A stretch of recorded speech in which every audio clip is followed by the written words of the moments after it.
In the intricate world of Korean affairs, tailored intelligence makes all the difference. Korea Risk Group's consulting services offer specialized, actionable intelligence designed to guide your Korea-related decisions. We provide bespoke consulting services that cater to your unique challenges and goals. From policy analysis to market entry strategies, we bring clarity to complexity. Transform uncertainty into opportunity and visit koreapro.com solutions today.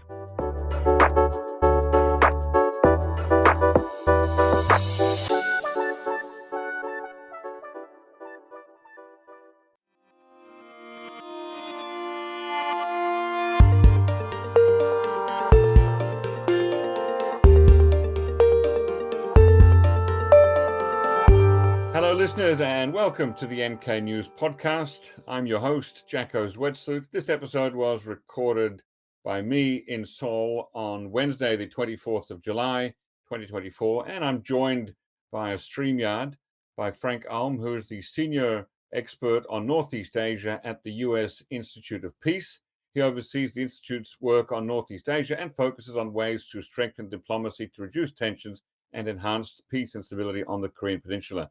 From 2010 to 2017, he worked at the Department of Defense, the U.S. Department of Defense, including as special counsel to the Army General Counsel, special assistant to the Assistant Secretary of Defense for Asian and Pacific Security Affairs, and senior advisor on North Korea in the Office of the Secretary of Defense.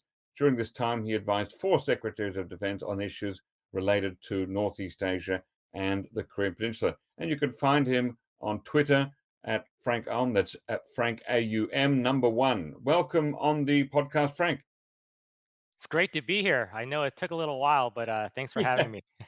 It's all coordination. There's certainly a lot to talk about. Could you perhaps give us a condensed version of the highlights or lowlights of past efforts of Korean peace as you see it? Yeah, so I think there haven't been many serious efforts at peace since the Geneva Conference in 1954. Recall that, I should preface this by saying that, last year we did celebrate the 70th anniversary of the end of the Korean War, and there Mm-hmm. were a lot of commemorations that focused on the military aspects of that occasion, right? So the establishment of the US South Korea Mutual Defense Treaty, the alliance between the two countries, the sacrifices of veterans and service members. But what was often ignored was the fact that the two sides used diplomacy Mm-hmm. to end hostilities that had taken millions of lives up until that point, right?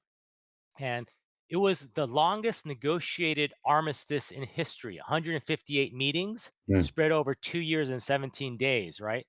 And so I think that is the aspect that is forgotten. Diplomacy is what got us out of the war. Diplomacy helped resolve what the war could not, right? Can we call it diplomacy when the negotiators were all soldiers in military uniforms? It's still negotiations between officials from both sides, right? So Mm-hmm. military folks can assume the role of diplomats when you're talking about war and peace, right?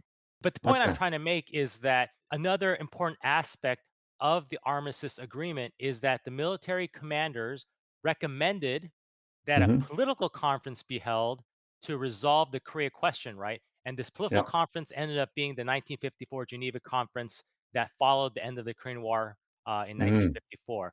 That conference did not succeed in Mm-hmm. resolving the Korean question. And 70 years afterwards, we still have not resolved the Korea question, right? Yeah. And I think, there's various reasons why we haven't been able to resolve the Korean questions from the war. Initially, I think there were, just the enmity between the two sides following the war prevented them from having the trust to engage, and they just really had no interest for 20 years after the end of the Korean War. By the 70s, I think North Korea started to realize after they reached the 1972 inter-Korean joint communique and agreed to peaceful cooperation and unification, they start to realize that they still need to engage with the United States to resolve the broader tensions. They reached out to the United States in 1974. There was a letter that Hwang Jang-yup wrote to the U.S. Congress in 1974. You can find it on the Wilson Center website. The US didn't really respond.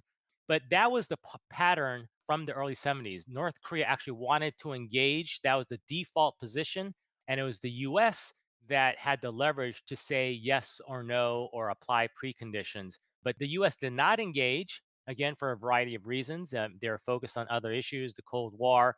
I think also inter Korean competition prevented the US from engaging further because the US had to cater to its ally South Korea in this competition against North Korea, and so that meant acknowledging, supporting South Korea, ignoring, discounting North Korea, right? Things changed in the early 1990s with North Korea's development or threatened breakout of a nuclear weapons program, and then that led to a period of 15 years of engagement afterwards. But again, you had lingering mistrust, Hmm. a sort of a cynical, fear-based view on both sides about what peace might mean. There's risk aversion, and I think those are some of the major factors that have gotten us to where we are today. Apart from you've already mentioned at the 1954 Geneva Peace Conference that there was a lack of trust and still a very much present hostility and enmity between the two Koreas.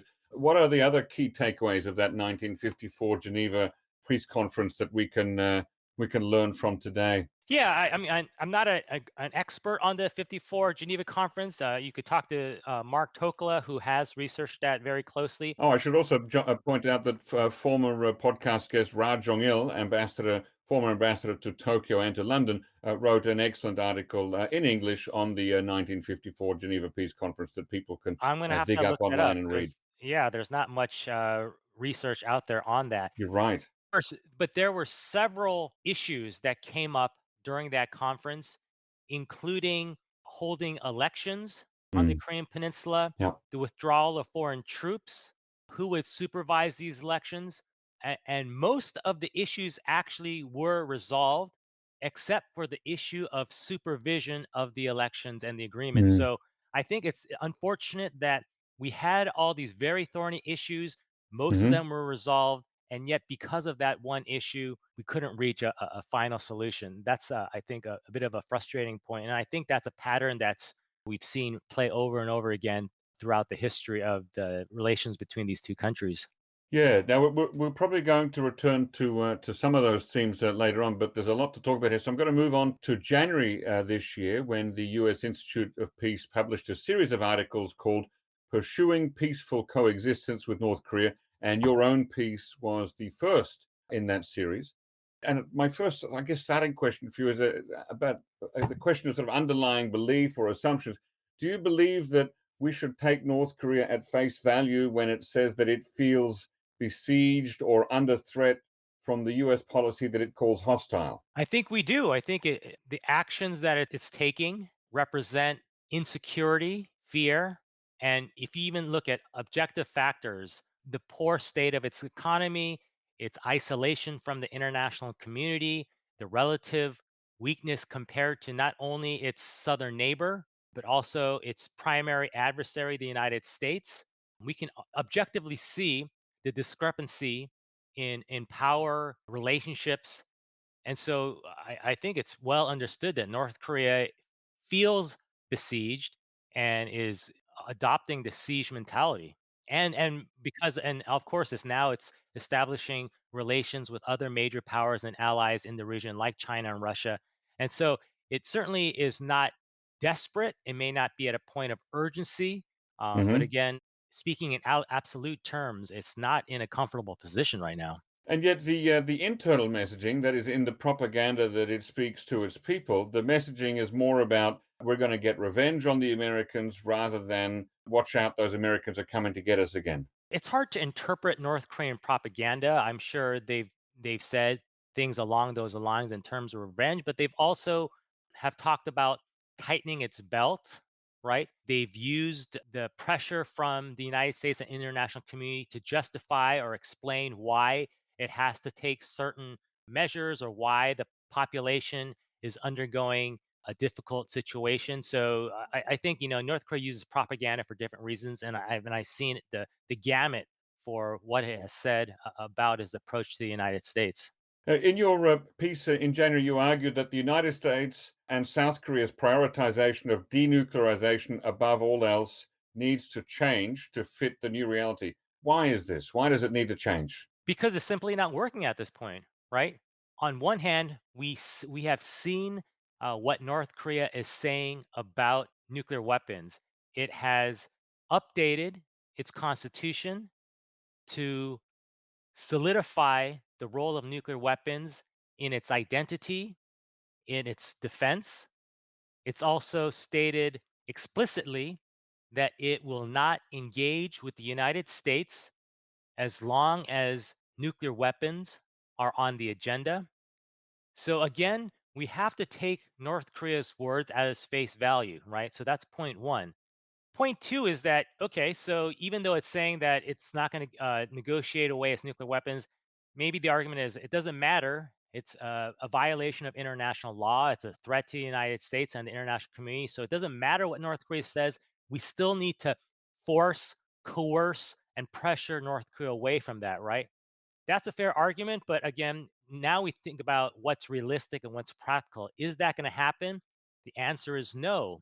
It's not just my opinion, it's the opinion of the US intelligence community that agrees, that assesses that North Korea will not give up its nuclear weapons, right?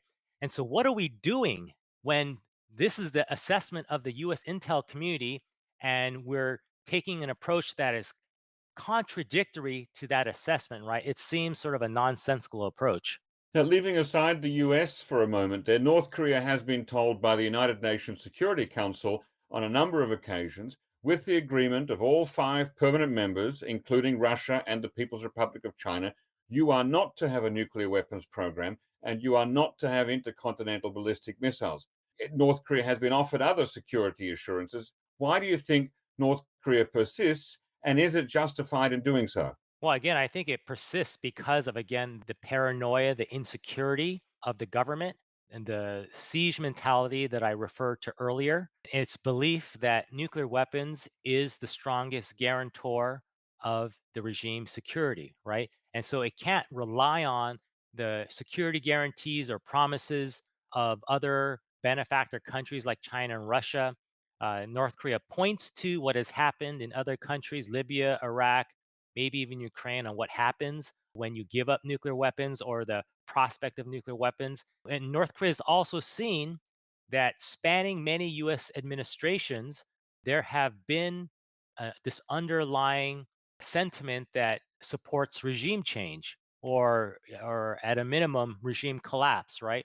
So I think as paranoid as it may and nonsensical as it may seem, North Korea has some justification in thinking that that nuclear weapons it will provide the security that it needs, right? Of course, any other normal country would disagree because of the other benefit, the trade-off, the pros and cons to that calculation. But North Korea is not a normal country. And yet, up until pretty much up until the first North Korean nuclear crisis of 1994, North Korea was telling everyone who would listen that it was deadly opposed to having nuclear weapons, that it didn't want nuclear weapons. It brought in foreigners to walk down the streets of Pyongyang holding placards advocating for no nuclear weapons on the Korean Peninsula. Was it fooling the world all this time, or was it actually in the process of changing its mind? I don't know. I mean that we don't have the insights, not privy to internal thinking of the North Korean regime, Kim Il Sung in the 70s and 80s, and what may have informed or changed its calculus. It's very possible that they were acting under deceit. At the same time, opinions can change, and maybe they had the intention of not having interest in nuclear weapons, and they changed. I suspect that they probably were, at least to some extent, interested in developing nuclear weapons. We know the psychological toll and damage it took when the US bombed North Korea significantly during the Korean War, and there was threats of US use of nuclear weapons by Eisenhower against North Korea in the 1950s.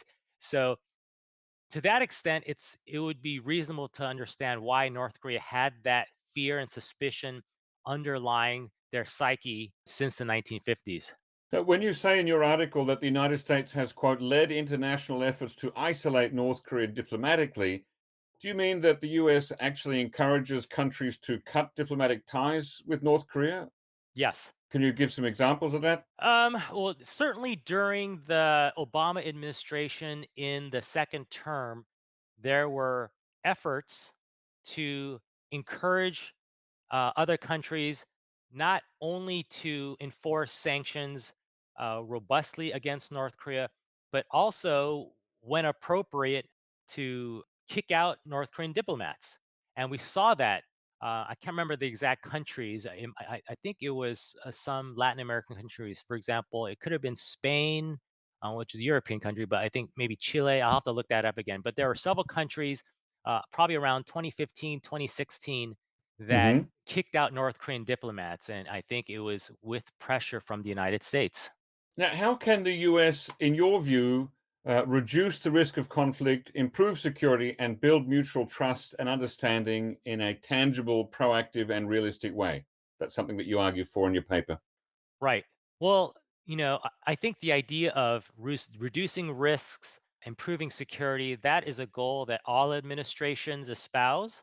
The question is, do we actually see tangible evidence of that happening, right? And that certainly did not happen during a lot of the Obama administration in which I worked. It has not happened in most of the Biden administration. And it also did not happen in a lot of the Trump administration, except for a period of couple years, right? What is the tangible evidence, right?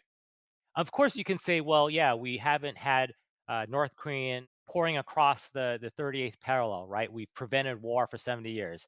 And if Hmm. that's the bar, then of course our deterrence has worked. But if you're talking about, say, the absence of provocative behavior, missile tests, threats, proactive efforts to increase communications or take confidence building measures, these things are largely absent. Those are the tangible things that I think we need to be working towards, right? That can show demonstrably improved relations, right? Now, why must it be up to the United States or even South Korea and the United States together to make these positive steps? Why not call on Kim Jong Un, who doesn't have a very complex foreign policy and defense policy establishment involving competing interests and parties and actors? Why not call on him to make the first move to increase confidence, reduce risk, etc.? Right. That's a fair point. And I think there's a lot more that North Korea can be doing because it's an actor within these negotiations, right? And it's, I think, to many people's regret, that North Korea is not walking through that door. The US has a policy of unconditional talks with North Korea. All North Korea has to do is simply walk through that door or pick up a phone, right? And Hmm. so I think that's problematic. That being said, like I mentioned earlier, North Korea is the weak country here. It's isolated, it's insecure, it's impoverished, right? Relative to South Korea, which has one of the strongest economies and militaries in the world, in conjunction, in alliance with the United States, which has the strongest economy and military in the world. Based on that discrepancy of power, it makes more sense, and there's academic literature that supports this, that when the stronger country moves first, that tends to precipitate peace processes better, right? There needs to be someone who takes the first step, right? And it's often easier when you have a stronger country that can tolerate risk better. That tends to improve or help facilitate peace processes. But you've worked inside the US government. You know how hard it is to turn around that ship of state and to change policy, to make things align in the Congress, between the Congress and the White House, between the various competing ministries. You know how difficult that can be. We've seen that over the decades there, that it's really hard to get those things to come into alignment, even if one person in a powerful position says this is the way we should go. There's always these competing factions. There's the hawks versus the doves. There's, sometimes the vice president and the president can be at odds. It seems to make more sense to me that if North Korea, which is, after all, a one party, one man state, if it were to do this thing, it would be a lot easier. Again, fair point. I will note that North Korea, despite the perception that everything comes down from the top, and it's just this single unitary voice, does have diverging constituencies, right? There's the elites, there's the military, there's the intel group, there's hardliners, there's people who are, relatively less hardline, right? The foreign ministry is different from the former United Front Department, which is different from the Supreme People's Assembly, which is different from the Organization and Guidance Department. North Korea has their own competing factions and constituencies, and Kim Jong Un has stated as much to the U.S. delegation during negotiations. That's the first point. Second point is that I think the U.S. also, despite how messy it is and the diverse voices, can also be top down as well too, right? The direction comes for foreign policy primarily comes from the White House. And so sometimes we'll talk about, well, who's going to be the special envoy or the special representative. These people implement policy, right? But it's the White House at the very highest levels that set policy, and policy can change despite the competing entities like Congress or different agencies. You can have the policy change fairly quickly when there's political will at the very top. We saw that when Donald Trump agreed to meet with Kim Jong Un. Before that, in 2017, when it was the height of fire and fury, no one thought that we would ever meet with North Korea, right? And all it took was Donald Trump to sort of step out of conventional bounds and say, yes, I will meet. And then what happened was you had a historic event, the first time a sitting US president met with a North Korean leader in history, right? So those things can happen, but it requires unconventional thinking. You make the case in your paper for things like climate and energy cooperation, economic training and projects, academic and scientific collaboration, humanitarian initiatives, and people to people exchanges as ways to proactively pursue mutual interests that tangibly improve military and economic security for both sides. But it feels to me like many of these things have been tried before, especially most recently under President Moon Jae-in. Why don't these small confidence building measures ever lead to something bigger or more durable and lasting? Yeah, I mean, I do want to be cautious. I'm not saying that these types of engagement channels will necessarily change the course of US DPRK relations in an enduring way or in a sustainable way or could do it very quickly. But these are all bases for improved relations, and cumulatively, in the aggregate, over time, may be able to help promote and define new US DPRK relations that's more cooperative and friendly, right? So one by itself, maybe even several by itself may not do it, may not even lead to, improved track one or official negotiations. But again, I think all of these things can serve as the basis for improved relations. I want to throw a note of skepticism in about people to people exchanges. I'm by no means convinced that North Korea would welcome or even accept people to people exchanges, especially with South Korea, even if they were offered. I think it's quite clear that over the last 25 years that North Korea has allowed contact between North and South Koreans only under very rigid and very tightly controlled and very time limited conditions. I'm surprised actually that on people to people exchanges, your paper doesn't suggest something that I've been rabbiting on about for the last 20 years, but nobody will listen. A postal exchange between North and South Korea. Wouldn't that be a wonderful thing? It hasn't happened since the war began in 1950. Every year, more and more family members on either side of separated families are dying. A postal exchange would be the very least you could ask North Korea to do.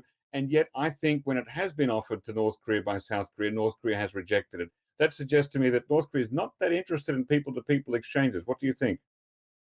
That's absolutely right. And another point I would raise is the idea of liaison offices. That's something we throw out there as if it's something that North Korea is asking for, when I think the past track record suggests that Hmm. North Korea is not so keen on having liaison offices, right? Yeah, it wants to limit contact. Right. That's absolutely true. We should be under no impression that North Korea, even in an environment of improved relations, will open the floodgates and allow for thousands of Westerners coming in, Or living even in. thousands of South Koreans. Right. But that being said, we should also note that there was periods of what I call quote unquote peaceful coexistence between the United States and North Korea during the 90s and 2000s, right? And it sounds ridiculous to say now, but back then, we had constant diplomacy between the North Koreans and the United States to implement the agreed framework after 1994, to have missile talks, our proposal for peace talks in 1996, the Perry process starting in 1998, Madeleine Albright's visit. So that's constant diplomacy between the United States and North Korea. We had U.S.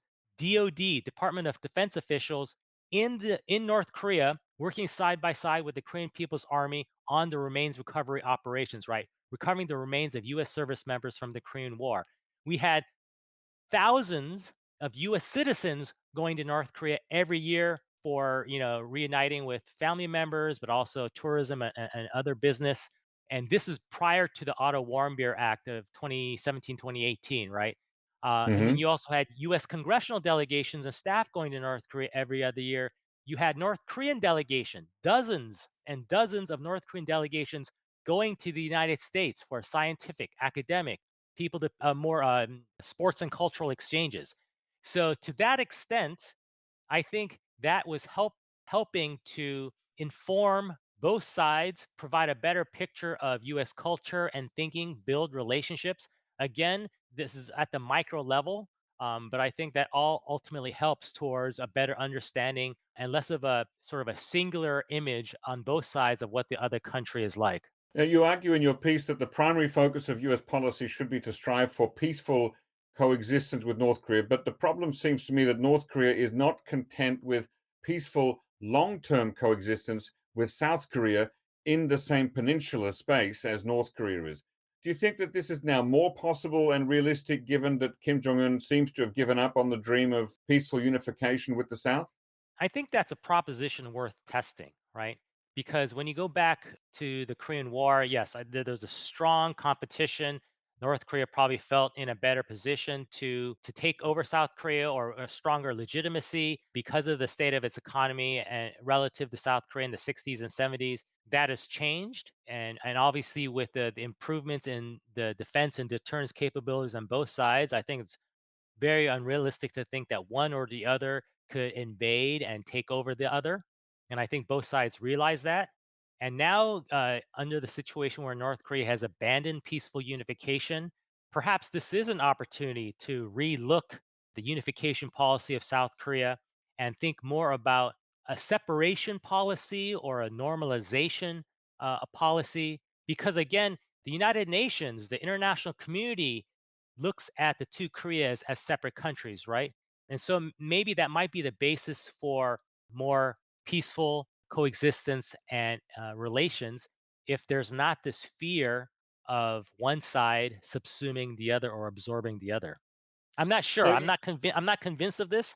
I'll need to give it mhm. greater thought, but I think it's something worth considering. Now, you've said already in this podcast that you believe North Korea's default position between 1974 and 2019 was generally to want to negotiate with the United States, right? Right. Do you see it as a problem that while that may be the case, that North Korea generally wanted to negotiate with the United States, it was not always willing to negotiate with South Korea? I mean, during these years, for much of the time, the US was directing North Korea to talk to South Korea to solve the issues between the two Koreas, but often North Korea would refuse, saying that it would only talk to the US as the controlling party. Yeah, it is problematic, but in many ways, it's also understandable. Let's recall that North Korea did engage with South Korea in 1972, which led to the joint communique. They Hmm. also negotiated with South Korea in the early 1990s, which led to the Inter-Korean Reconciliation Agreement and the Hmm. denuclearization agreement. There were also negotiations between the two Koreas leading up to the 2000 joint communique, the 2000 summit, the 28th. So there has been lots of inter-Korean discussions, dialogue that has led to maybe better understanding. The problem I see it is that inter-Korean discussions cannot address certain issues like nuclear weapons. That's outside of South Korea's purview. right? US troops. South Korea has a say in that, but the US also has a say, and that's something that South Korea cannot control unless they're saying, well, we're willing to kick out US troops, but that's something that needs to be decided together within the alliance. Sanctions relief. That's something South Korea has no control over. It's the US as a P5 member, right, that has the veto. So there's many, I think North Korea realized that. They realize that while it's helpful to talk to South Korea, there are certain things that South Korea cannot discuss, and it makes more sense to discuss with the United States. I'm phrasing it in a more euphemistic way. I think what North Korea would say is that South Korea is a puppet, right? And Hmm. North Korea needs to talk to the puppet master. But that being said, you can see why North Korea has legitimate reasons to discuss things with the United States directly. Now, you've argued that it was the US who decided during that period, 1974 to 2019, whether and when engagement would happen with North Korea. But on the flip side, it seems to me that it was North Korea that decided precisely during that same period whether and when it would talk to South Korea. That could be true. I'm not a historian and I don't have all the inside details of, different moments where North Korea reached out to South Korea or South Korea reached out to North Korea. So I can't say with certainty there. Hmm. So yeah, I would hold off on commenting on that. I'm just not sure. Do you believe that in 2017, or that it was the maximum pressure applied in 2017 that ultimately brought Pyongyang to the talks with President Donald Trump? I disagree. And I know that there are people who make that argument that it was pressure that brought Hmm. North Korea to the table. But again, like I said, North Korea's default position has always been not typically has Hmm. typically been to talk to the United States, right? Starting in 1974. And the United States is a side that has said yes or no or applied preconditions. It said basically no in the 1970s, and it said yes in the early 1990s when we found out about North Korea's nuclear weapons program, and that was a big problem. And so we finally did say yes after 38 years. And then we continued to say yes up until the Obama administration when we felt frustration that North Korea seemed to be not fulfilling its commitments. And then we kind of went into this more patient mode. Some people call it strategic patience. I think the term used by the Obama administration, at least starting in the second term, was quote unquote authentic and credible negotiations. We would not engage with North Korea unless it did certain things, right? So we set preconditions, and that's why there was no negotiations between the end of the Leap Day deal in 2012 to the end of the Obama administration, and that extended to the first couple years of the Trump administration, right? And Hmm. then you can even say in 2018, when Kim Jong Un expressed interest in meeting President Trump, the only reason engagement happened was because Trump said yes, right? We can think of a counterfactual situation if, for example, it was Hillary Clinton who was president. She likely would have said no to symmetry. She would have said probably yes to working level talks, but I don't know if that was what North Korea is thinking. So North Korea, we got into talks with North Korea not because of pressure, but because North Korea always wants to talk, and the US actually finally said yes, at least at the summit level in 2018, right? Yeah, I'm not. I don't see that North Korea is always willing to talk with the United States. Well, no, so I mean, what I will say is that the things have changed in 2019, but I'm talking about the period between 1974 and 2019, and I'm talking typically, right? Hmm. Because again, North Korea talked from 1994, or actually 1992 to 2008, right? For 16 years they Hmm. talked, and it was because the U.S. was willing to engage, right? 2011 they wanted to talk, and that led to the Leap Day deal. 2013, they wanted to talk. We said no. 2015, they wanted to talk. We said no. 2016, they wanted to talk. We said no, right? Can you unpack that a little bit? When you said we said no, what exactly did America say in 2013, 2015, and I forget the third year when the North Korea said they wanted to 2016. talk? Right. So there was after if you recall, in 2012, 2013, this was there was I think it was North Korea's third nuclear test. They conducted Hmm. a satellite launch, and because this was a heightened level of provocation, the U.S. and South Korea responded with enhanced deterrence measures. Right. B-2 mission from the continental United States, carrier strike group presence, a static display of F-16s, a nuclear submarine port visit, these sorts of things, right? And then North Korea came back with a charm offensive, wanting to talk. I'm trying to be careful because some of these things aren't public information, and so I'm not sure if some of the outreach efforts were made public. I know Ah, in 2015, North Korea proposed a dual freeze, and I think China did as well. 2016, North Korea reached out saying they wanted talks, but the U.S. did not want to have talks on North Korea's terms, right? And I think that might be the argument that some people might be making. Well, 2018, sure, we agreed to talks, but it was on our terms. But that's not the case either, because the talks between Kim Jong Un and President Trump in 2018 were not on our terms. That was on North Korea's terms, right? We never wanted symmetry with North Korea. North Korea wanted it for a variety of reasons, and they got it, right? So I find it just very uncompelling, the hmm. argument that it was somehow pressure that got North Korea to table. I'm thinking aloud here because I need to put this straight in my own head. So it seems now, listening to you, that there are at least three competing versions about why North Korea came to talks with the United States in 2018. And the first, as I mentioned, is maximum pressure applied in 2017 brought North Korea to the table. Yours Hmm. is that North Korea was always willing, but Donald Trump simply said yes, and that's why it went ahead. And then there's a third vision, which I haven't even mentioned yet, which is that North Korea had decided that it had a nuclear arsenal ready to go, and that it was now ready to talk. That it had been working for some years on perfecting its nuclear arsenal, and now, since that was ready, and Kim Jong Un, I think, made statements to that effect that we have our systems, we're ready to go, now we can talk. So we have three Yeah, very, and very different visions. None they're of not those they're two not can be true at the same time. they're no they're not mutually exclusive. Okay. You can have pressure that might inform and make things nervous for North Korea, but it might not be the decisive factor, right?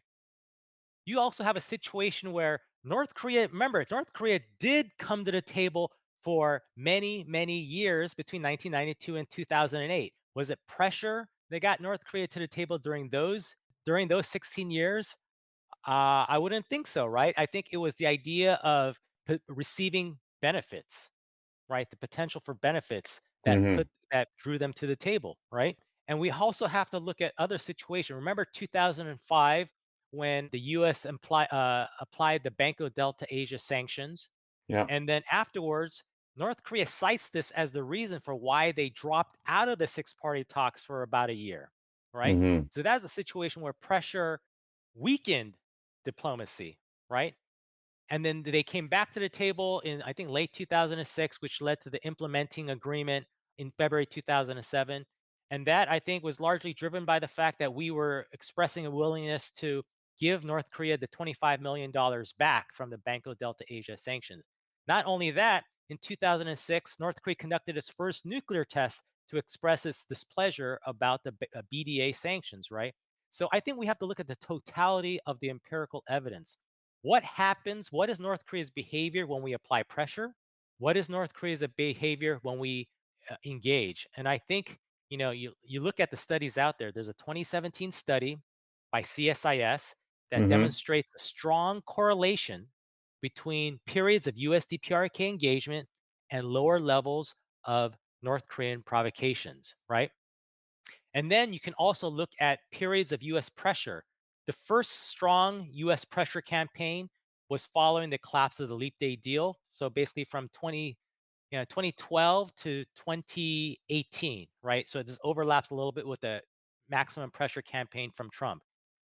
During those 6 years, we heightened our military deterrence efforts. We applied stronger sanctions starting in 2016. We also Sanctions diplomatically that Russia isolate. and China signed on to, by the way. Yes, correct, correct. China And and what? Russia both applied the Correct, pressure together with the United States. correct. No one said that they didn't. My point is that that was a period of pressure, right? What happened during those 6 years? You had the greatest advances in North Korea's nuclear missile program. Four nuclear tests over 100 ballistic missile tests. Hmm. What's the second period of pressure? It's basically when Yoon Sung Yeol was elected, 2022, and he agreed with the United States to return to a heightened pace of deterrence measures, and you had that starting with increasing the size and scale the scope of exercises, increasing the pace of U.S. strategic asset deployments. So you look at 2022 to the present. You had now the greatest number of ballistic missile tests from North Korea in history, right? Over, I think, 90 in just in 1 year. It might have been 2022 or 2023. So again, I'm looking at this evidence. I'm also looking at the period of engagement between 1994 and 2002 when both sides were implementing the agreed framework. What happened during those 8 years? No nuclear tests, one missile test, no reprocessing of plutonium, right? So I know I'm sort of just reciting chapter and verse of this Bible, but again, Hmm. I want to go by empirical evidence, right? And then whatever that evidence Okay. suggests, let's go with that. If pressure is showing that it is changing North Korea's behavior, I would say let's double down, right? I just don't see the evidence. For me, one of the greatest questions when we're talking about negotiations is whether a party to a negotiation is acting in good faith, is negotiating in good faith. And that goes for North Korea as it does for South Korea and the United States. Now, I know, as you said before, you're not a historian, but can you point to any time in recent memory where you believe all three parties were entering into negotiations in good faith? Uh, are you talking about the U.S., South Korea, and North Korea as the three parties? Yes. It's hard to say because, again, I'm not privy to confidential, classified information about the internal discussions. And certainly the hardest would be North Korea. That's a black box. Hmm. So I could not comment whatsoever on whether North Korea is entering things with in good faith. My sense is that South Korea, under the Moon administration, believed that negotiations could, at minimum, lead to reduced tensions, improve relations, and maybe even a sustainable pathway towards peace. Just from talking with South Korean officials in the Moon administration in the Blue House at the time.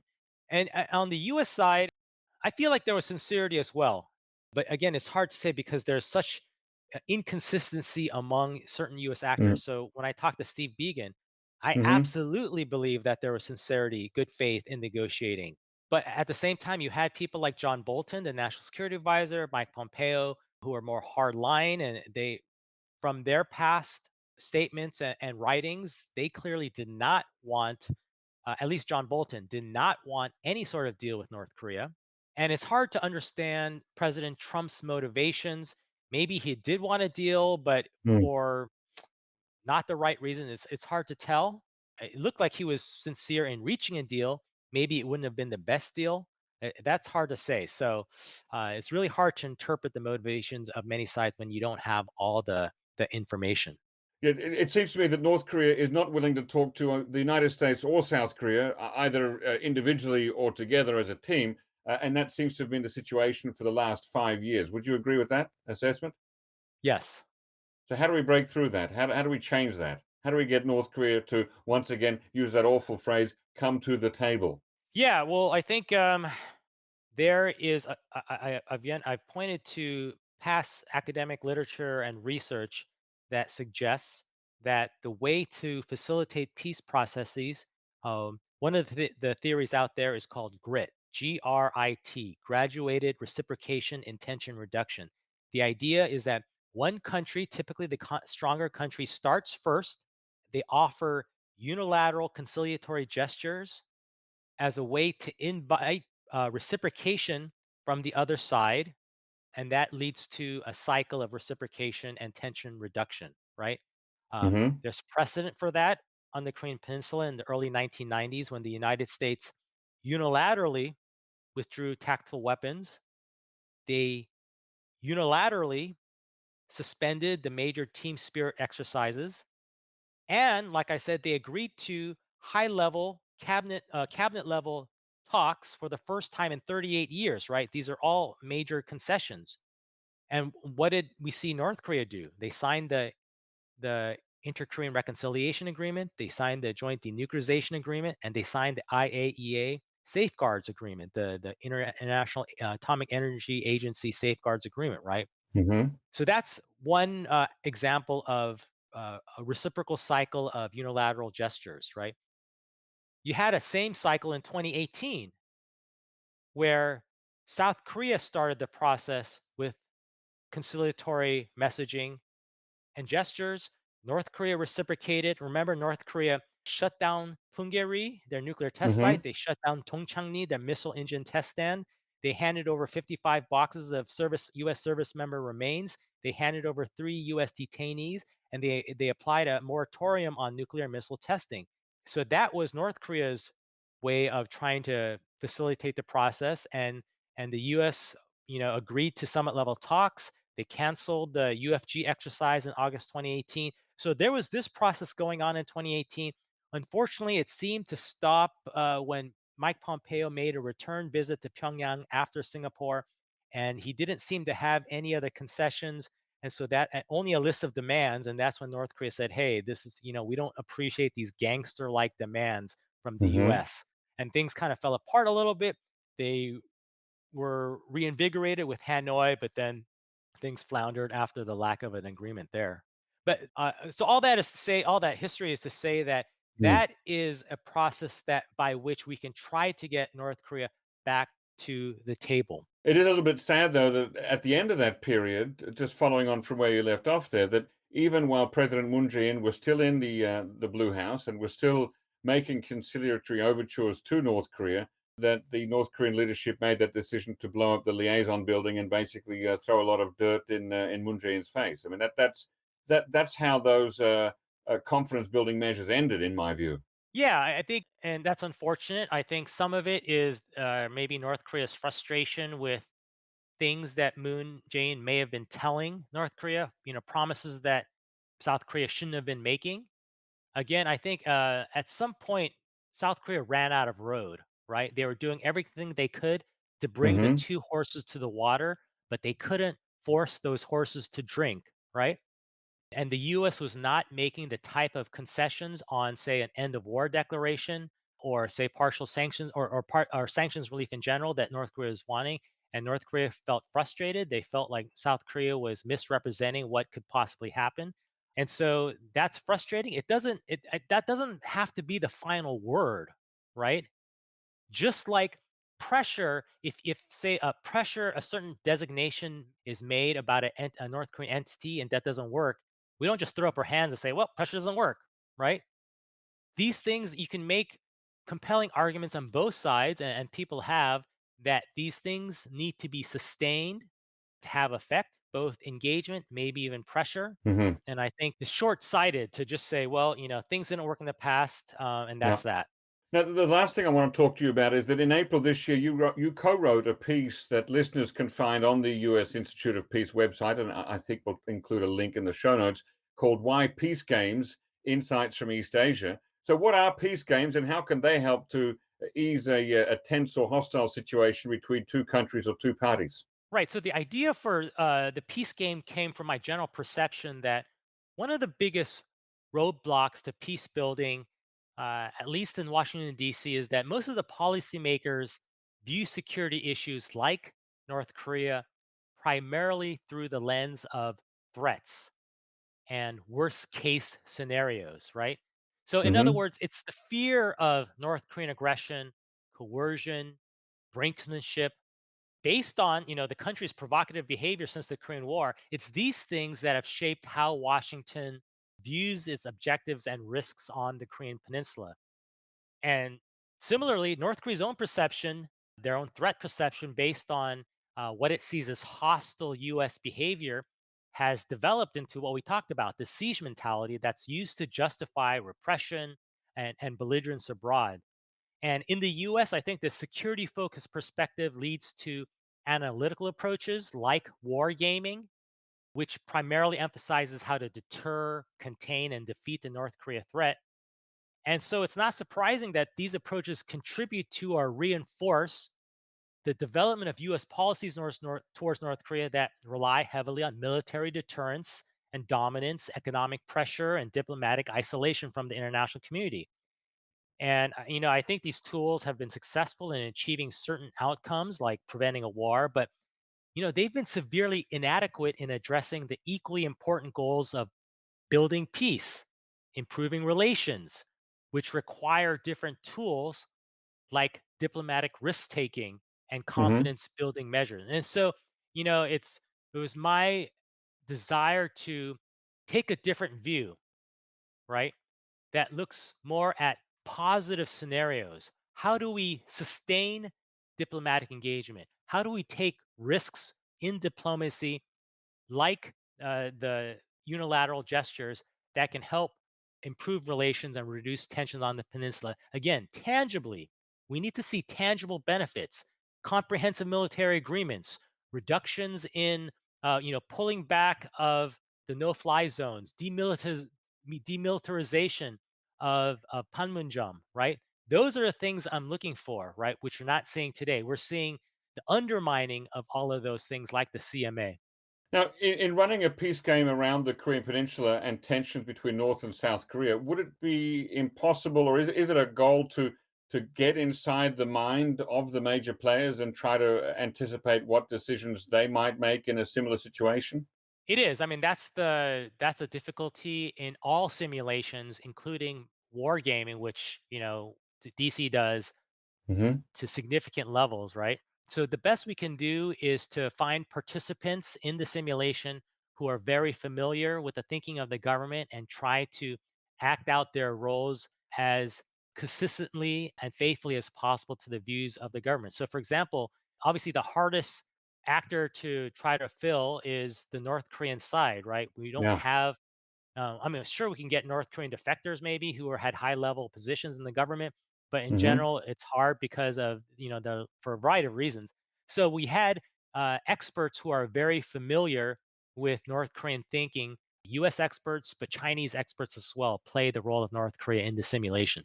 But if the person acting out the role of North Korea's leadership had a fundamental misunderstanding of how North Korea's leadership makes decisions, or let's say the difference between stated intentions of North Korea and actual intentions of North Korea, would that affect the outcome or compromise the value of the peace game?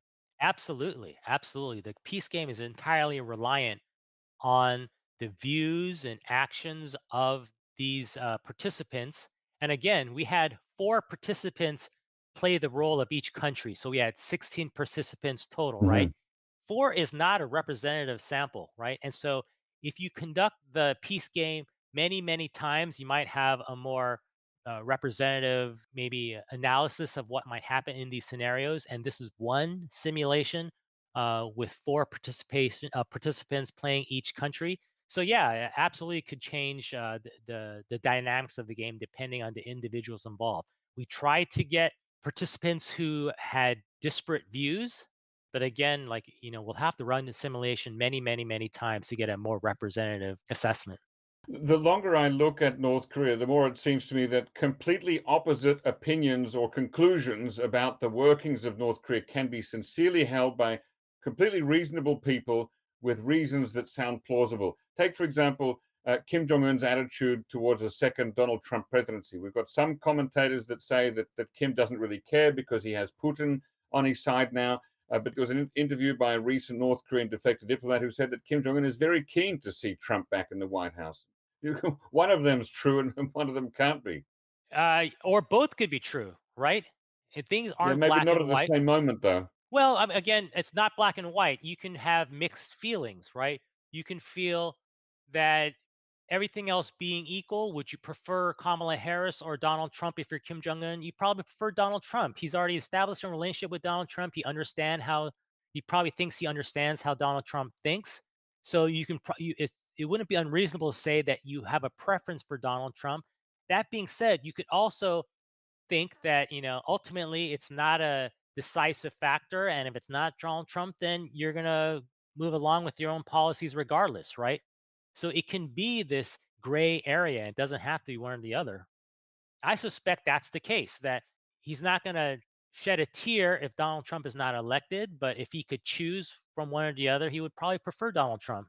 Have you run multiple peace games involving Korea in differing levels of complexity and length and number of parties?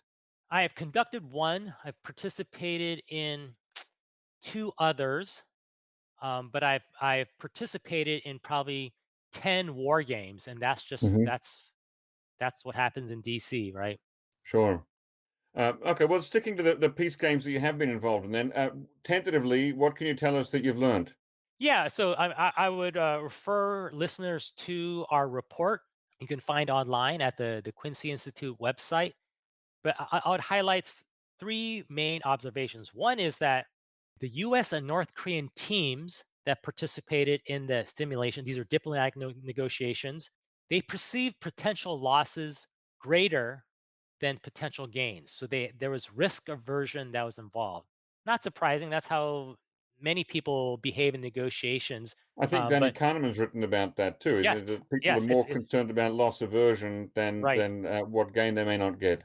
It's a common psychological slash economic bias that people have, Hmm. right? So both sides in in the simulation appeared to magnify what they might be conceding while they were undervaluing the potential benefits that they might receive in return. So, for Yeah. example, in one of the scenarios, the North Korean side felt that giving up its Yongbyon nuclear facilities was irreversible and therefore excessive compared to what it perceived as insufficient sanctions relief and security guarantees. And then likewise, the US team focused on the potential degradation of military readiness caused by any suspension in military exercises, despite the scenarios describing North Korea taking unprecedented denuclearization measures and offering to suspend their own military exercises, right? So that is this risk aversion, fear-based thinking is something that pervades all sides in negotiations. It's difficult to overcome, but I think it perhaps can be mitigated through certain strategies like proceeding in a step-by-step fashion, which might minimize loss through incremental steps, using reversible measures, right, to show that losses don't have to be permanent, lowering the risk of failure, underscoring the impact of loss aversion on policy innovation. There's different ways you can try to mitigate it that might be Yeah. helpful. Now, one thing we haven't mentioned yet is the role of the United Nations Command Military Armistice Commission, or UNCMAC, since 1953 in maintaining the Korean War armistice so that the various parties can try to work out a peaceful solution through talks. Do you see value in the UNCMAC mechanism? Theoretically, there should be value, but the problem is that North Korea has devalued the Military Armistice Commission, right? We have to recognize that it's the Military Armistice Commission in which the UNCMAC, United Nations Command, participates, right? Hmm. And North Korea is just not talking through those channels. And I think they realize that they want talks at higher levels, not just military to military. They want senior level policy discussions. So potentially you could have military to military, say KPA to the US Department of Defense, right? Maybe discussions at that level. But it seems like North Korea is no longer willing to talk through the military armistice commissions at the strictly the military the lower military levels. And yet, as far as I'm aware, that is the only hotline that's still being answered these days by North Korea. Right. I'm not even sure if they're answering those hotlines.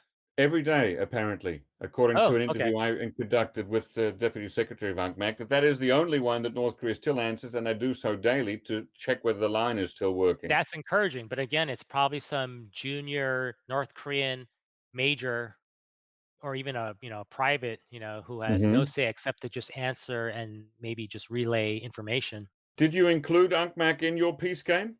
No, again, it gets. We were trying to stay at that 30,000-foot level. So again, Hmm. negotiations at the policy level, right? And not to minimize or devalue, talks that happen at Panmunjom. Certainly, they're important leading up to the comprehensive military agreement. But we're looking at senior level policy discussions that would happen between a U.S. Special Representative for North Korea, the Secretary of State, and even at the president level. And that gets to actually another takeaway from the peace game, which is that Hmm. presidential leadership and political will were very important. We had three scenarios in the simulation. The first two, nothing much was happening.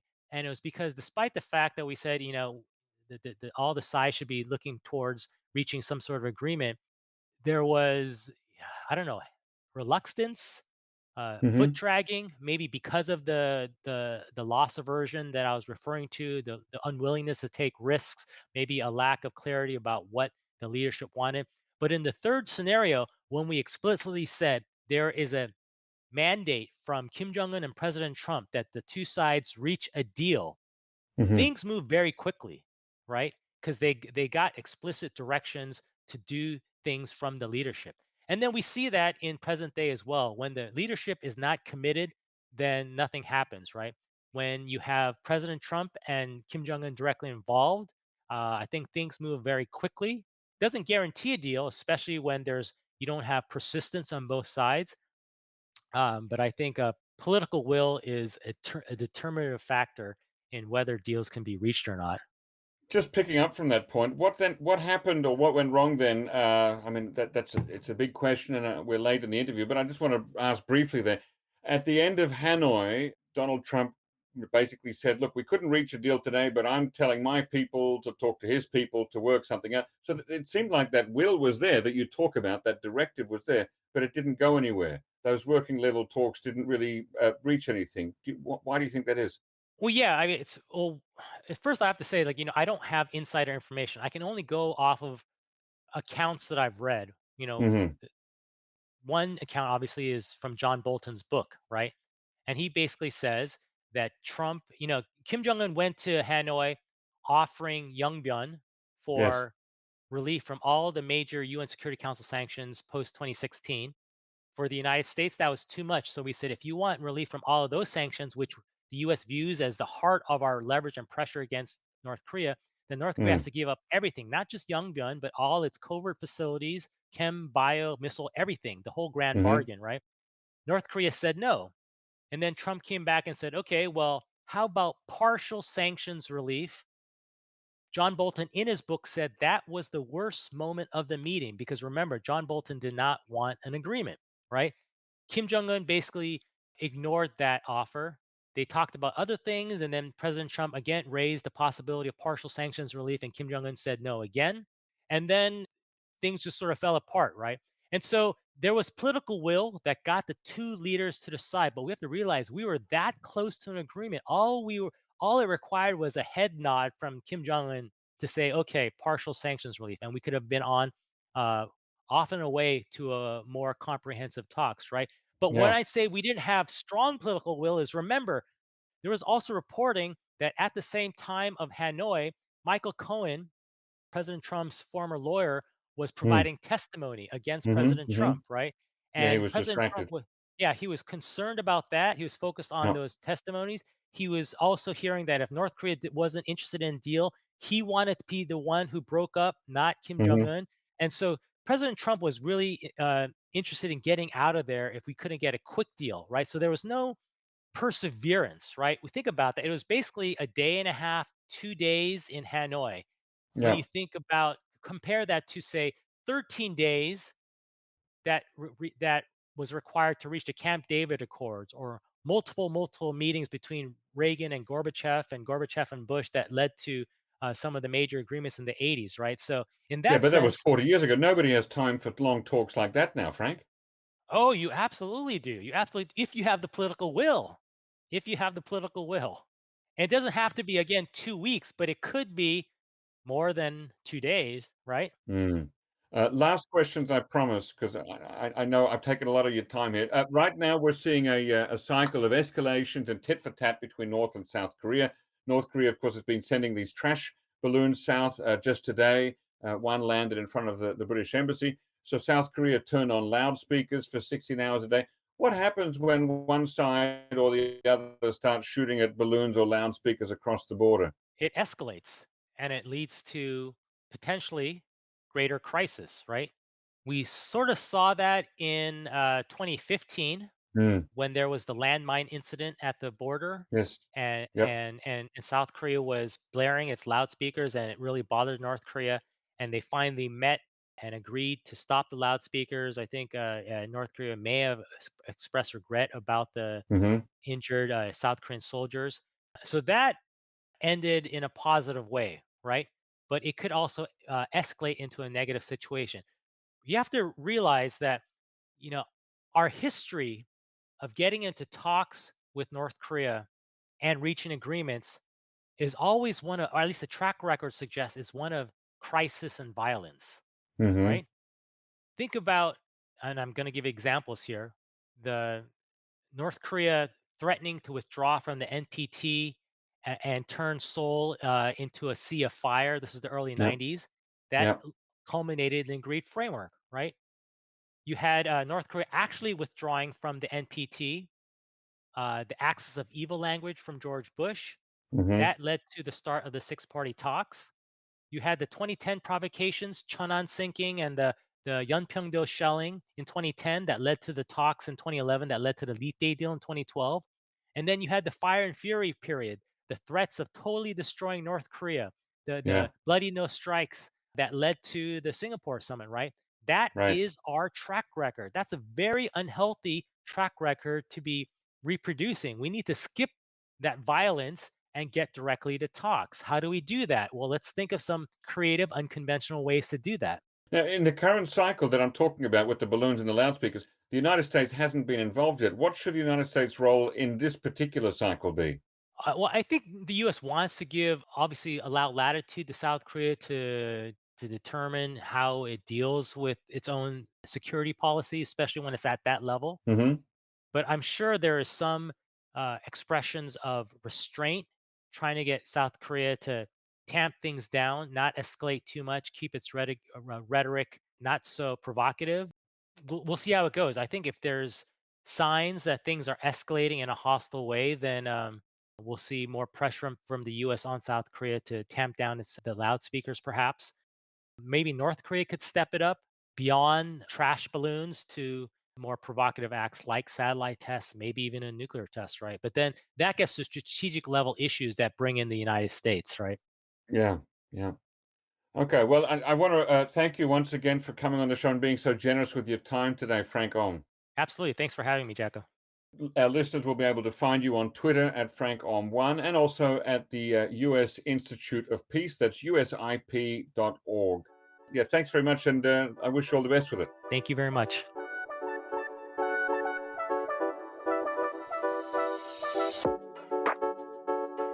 Bestsellers unveiled at NK News Shop. Step out in style with our top-selling apparel from the NK News Shop. Fly high with the Air Cordial T-shirt, celebrating DPRK's golden era of aviation in vintage airline chic. Explore the stars with our Nada hoodie, inspired by North Korea's answer to NASA.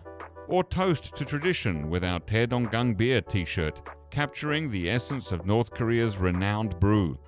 Each design is a conversation starter. Find yours at shop.nknews.org. Again, that's shop.nknews.org.